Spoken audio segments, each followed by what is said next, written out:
Welcome to AP19 news. ఎన్నికల వేళ CM Jagan జోరు పెంచారు. ఈ నెల 13వ తేదీన విశాఖలో బిగ్గెస్ట్ స్పోర్ట్స్ ఈవెంట్ ఆడదాం ఆంధ్ర ఫైనల్స్ ను లాంఛనంగా ప్రారంభించనున్నారు. 16వ తేదీన కుప్పంలో పర్యటిస్తారు జగన్. 18వ తేదీన సిద్ధం బహిరంగ సభను నిర్వహించనున్నారు. ఇది ముగింపు సభ. అనంతపురం జిల్లా రాపాడులో జరిగే ఈ సభలోనే కొత్త ఎన్నికల మేనిఫెస్టోను విడుదల చేయనున్నారు వైఎస్ జగన్. నవరత్నాలకు మించిన స్థాయిలో హామీలు ఉండొచ్చనే అభిప్రాయాలు ఉన్నాయి. టీడీపీ పనైపోయిందని తెలుగు అకాడమీ చైర్పర్సన్ లక్ష్మీ పార్వతి విమర్శించారు. చంద్రబాబు రాజకీయ జీవితం ముగింపుకు చేరుకుంది. టీడీపీని బీజేపీకి అమ్మేయటానికి సిద్ధమయ్యారు. కాంగ్రెస్కు వ్యతిరేకంగా ఎన్టీఆర్ పోరాడితే అదే కాంగ్రెస్కు వంగి వంగి దండాలు పెడుతున్నారు. ఎన్టీఆర్ అభిమానులు బాబును టీడీపీ నుంచి తరిమి కొట్టాలి. గతంలో బీజేపీ మోదీని నోటికొచ్చినట్లు తిట్టిన బాబు ఇప్పుడెలా పొత్తు పెట్టుకుంటారు అని ఆమె ప్రశ్నించారు. సంపూర్ణ మద్యపాన నిషేధం పెట్టాకే మళ్ళీ ఓట్లు అడుగుతానని చెప్పిన జగన్ గెలిచాక ఆ మాట మర్చిపోయారని పిసిసి చీఫ్ షర్మిల మండిపడ్డారు. మేనిఫెస్టో అంటే తనకు బైబిల్, ఖురాన్, భగవద్గీత అని చెప్పాడు. చివరకు ప్రభుత్వమే మద్యం వ్యాపారం చేస్తోంది. సర్కార్ ఏ బ్రాండ్ అమ్మితే అదే తాగాలి. కల్తీ మందు తాగి ప్రజలు చనిపోతున్నారు. రాష్ట్రంలో ఇసుక, లిక్కర్, మైనింగ్ మాఫియా రెచ్చిపోతుంది అని విమర్శలు గుప్పించారు. మద్యం అనేది లేకుండా చేస్తాను అని నేను మేనిఫెస్టోలో పెడుతున్నాను. ఆ మేనిఫెస్టో నాకు బైబిల్, ఖురాను, భగవద్గీతతో సమానం అని చెప్పాడు. మరేమైంది మద్యపాన నిషేధం? ఈ రోజు మద్యపాన నిషేధం కదా దేవుడరుగు. పూర్తిగా లిక్కర్ బిజినెస్ మొత్తం సర్కారే చేస్తుంది కదా. ఇక వేరే బ్రాండ్ ఎక్కడా ఏవీ లేవు. సర్కారు ఏది అమ్ముతే అదే తాగాలి. ఎంతకు అమ్ముతే అంతకే కొనాలి. క్యాష్ అంటే క్యాషే. స్టేట్ ట్యాక్స్ లేవు, సెంటర్ కి ఇచ్చే ట్యాక్స్ లేవు. మన రాష్ట్రంలో పక్క రాష్ట్రాల కంటే ఈ కల్తీ మందు తాగి 25% మంది పక్క రాష్ట్రాల కంటే మన రాష్ట్రంలో లివర్ చెడిపోయి చచ్చిపోతున్నారు అని రిపోర్ట్లు వచ్చినా కూడా క్వాలిటీ చెక్ లేదు. కృష్ణా జిల్లా మచిలీపట్నంలో శనివారం జనసేన వీర మహిళా నాయకురాలు పిన్నిశెట్టి కుమారి మీడియాతో మాట్లాడారు. ఎంపీ బాలశౌరిపై విమర్శలు చేస్తే చూస్తూ ఊరుకునేది లేదని మాజీ మంత్రి పెద్ది నాని వ్యాఖ్యలను ఖండించారు. ఎంపీగా పోటీ చేసే సత్తా బాలశౌరికి ఉందని, దమ్ముంటే పెద్ది నాని ఎంపీగా రాబోయే ఎలక్షన్లలో పోటీ చేసి గెలవాలని తెలిపారు. అర్ధరహిత వ్యాఖ్యలు చేస్తే జనసేన సైనికులు ఊరుకోరని హితవు పలికారు. ఏ పెద్ది నాని చెంపచెల్లి మన్నా బాలశౌరి గారు ఏమన్నారు? దమ్మున నాయకుని, నేను ఎక్కడి నుంచైనా పోటీ చేస్తా, దమ్మున నాయకుని కాబట్టి ఇక్కడ కాబట్టి ఇంకో చోట పోటీ చేయని చెప్పారు. కాబట్టి మా నాయకుడు బీపం ఎక్కడిస్తే అక్కడ పోటీ చేస్తా, నీకు దమ్ముందా అని అడిగారు. ఏం మాట్లాడుతున్నావు? అక్కడ పారిపోయారు, ఇక్కడ పారిపోయారు అని మాట్లాడుతున్నావు. పారిపోయింది నువ్వు పారిపోయి నీ కొడుకు అప్పచెప్పావు. రాజకీయంగా ఇంకా నేను సెలవు తీసుకుంటున్నాను, నాకు వద్దు రాజకీయం అని పిరికి పందలాగా పారిపోయి నీ కొడుకు అప్పచెప్పావు. దమ్ముంటే నువ్వు రా బయటికి. అప్పుడే అయిపోలేదు, ఇప్పుడే మొదలైంది. గుర్తు పెట్టుకో పెద్ది నాని గారు. కొండూరు మండలంలో కిడ్నీ మహమ్మారి సోకి బాధితులు పెట్టల్లా రాలిపోతున్నారని, ప్రభుత్వం కనీసం శుద్ధి చేసిన కృష్ణా జలాలు అందించడంలో పూర్తిగా విఫలం చెందిందని, బాధితులను వెంటనే ఆదుకోవాలని సిపిఐ ఎన్టీఆర్ జిల్లా కార్యదర్శి దోనేపూడి శంకర్ రాష్ట్ర ప్రభుత్వానికి డిమాండ్ చేశారు. శనివారం సిపిఐ కొండూరు మండల కమిటీ ఆధ్వర్యంలో మండలంలోని బాధిత ప్రాంతాల్లో సిపిఐ ప్రతినిధి బృందంతో పర్యటించారు. 38 కోట్ల రూపాయలు మంజూరు చేసి తక్షణమే 21 గ్రామాలకి అలాగే శివారు ప్రాంతాలకి పైప్ లైన్ల నిర్మాణం చేసి యుద్ధ ప్రాతిపదికన మంచినీటిని సరఫరా చేస్తామని చెప్పారు. కాబట్టి వాళ్ళ ఎంపీ ఏం చేస్తున్నాడు, ఎమ్మెల్యే ఏం చేస్తున్నాడు? కాబట్టి వాళ్ళ ప్రభుత్వ అధికారులు కూడా నమ్మక నీరెత్తినట్లు ఉన్నారు.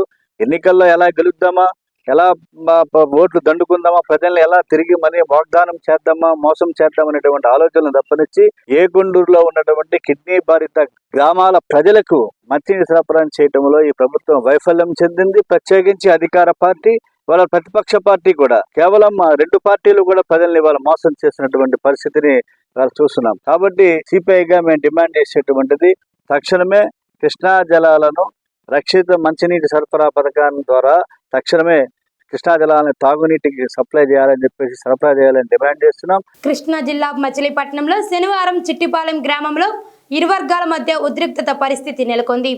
క్రిస్టియన్లకు కేటాయించిన బరియల్ గ్రౌండ్కు వెళ్లే దారి సరిగ్గా లేక హిందువుల శ్మశాన వాటికలో ఖననం చేయాలని నిర్ణయించారు. కొంతమంది గ్రామస్తులు దాన్ని తీవ్రంగా వ్యతిరేకించారు. ఇరు వర్గాల మధ్య మాటల యుద్ధం ఏర్పడింది. సమాచారం అందుకున్న రూరల్ ఎస్ఐ ఇరు వర్గాలతో మాట్లాడి సమస్యను చాకచక్యంగా పరిష్కరించారు. బందర్ రూరల్ మండలంలోని చిట్టిపాలెం గ్రామంలో ఈరోజు సాయంత్రం శ్మశానానికి సంబంధించి హిందువులకి మరియు క్రిస్టియన్ల మధ్య ఖననం చేసే విషయంలో చిన్న వివాదం రైజ్ అయింది.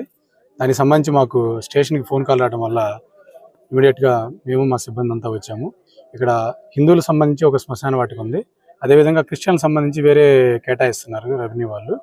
వాళ్ళకి సరైన దారి లేకపోవడం వల్ల వాళ్ళు చీకటి అవ్వడం వల్ల వాళ్ళు హిందూ దానిలోనే శ్మశానంలోనే ఖననం చేస్తామని చెప్పేసి రావడం వల్ల వాళ్ళు దాన్ని హిందువులు అడ్డుకున్నారు. దానికి సంబంధించి మేము ఇమీడియట్గా వచ్చేసి వాళ్ళ పెద్దలతో మాట్లాడాము. అదేవిధంగా రెవెన్యూ అథారిటీస్ ఏవైతే ఉన్నాయో దానికి సంబంధించి విఆర్ఓ గారు, ఆర్ఐ గారు, మా ఆర్పేట సిఐ గారు అందరూ వచ్చిన్నాం. పెద్దలతో మాట్లాడి తాత్కాలికంగా సమస్యను పరిష్కరించాం. పెడన మున్సిపల్ కార్పొరేషన్కి సంబంధించిన పంపు హౌస్ను పెడన నియోజకవర్గ శాసనసభ అభ్యర్థి ఉప్పాల రాము పరిశీలించి దానికి సంబంధించిన పరికరాలను మరమ్మతులు చేయించి ఈ నెల చివరి రోజుల్లోపు పెడన పట్టణ ప్రజలకు స్వచ్ఛమైన మంచినీళ్లు అందించాలని సంబంధిత అధికారులకు ఆదేశాలు జారీ చేశారు. ఈ కార్యక్రమంలో పెడన పట్టణ ప్రజాప్రతినిధులు, నాయకులు, కార్యకర్తలు, ప్రజలు పెద్ద సంఖ్యలో పాల్గొన్నారు.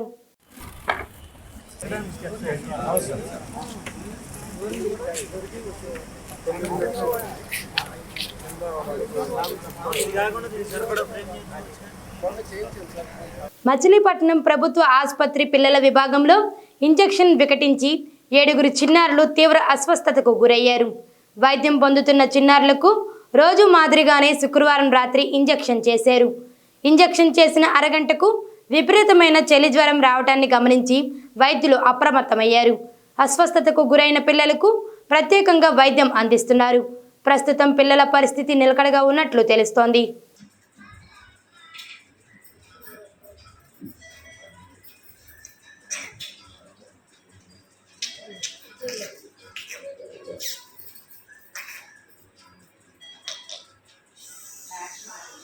ఎన్టీఆర్ జిల్లా కొండపల్లి మున్సిపాలిటీలోని ఆర్యవైశ్య కళ్యాణ మండపంలో శుక్రవారం కొండపల్లి మున్సిపాలిటీ వైఎస్ఆర్సీపీ ఆత్మీయ సమావేశం నిర్వహించారు. ఈ సందర్భంగా మూలపాడు గ్రామానికి వైసీపీ సీనియర్ నాయకుడు గరికపాటి రాంబాబు మాట్లాడుతూ వసంత హయాంలో వైసీపీ నాయకులను కనీసం మనిషిగా కూడా ఈయన చూడలేదు అని ఆయన దుఃఖంతో కార్యకర్తలను ఉద్దేశించి మాట్లాడారు.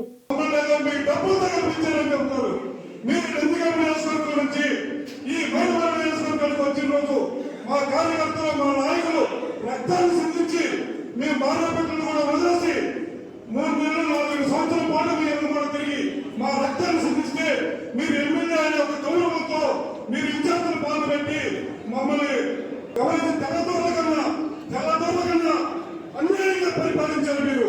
ఈ బానిస సంఖ్యలు పోరాడితే పోయేదే మీరు. ఈ బానిస సంఖ్యలని మీరు 2 సంవత్సరాల నుంచి ఈ ఇన్ఛార్జీల పాలన పోవాలి, ఈ ఇన్ఛార్జీల పాలన పోవాలని 2 సంవత్సరాల నుంచి పోరాడుతున్నాను. కృష్ణా జిల్లా చల్లపల్లి మండలం నిమ్మగడ్డ కరకట్టపై శుక్రవారం సాయంత్రం ఇసుక లారీ బోల్తా పడింది. ఇరువురికి గాయాలు కావడంతో స్థానికులు 108 వాహనంలో చల్లపల్లి ప్రభుత్వ ఆసుపత్రికి తరలించారు.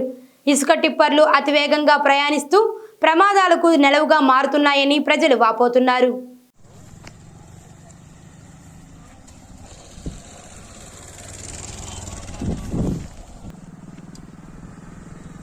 మరిన్ని తాజా వార్తల కోసం చూస్తూనే ఉండండి AP19 న్యూస్.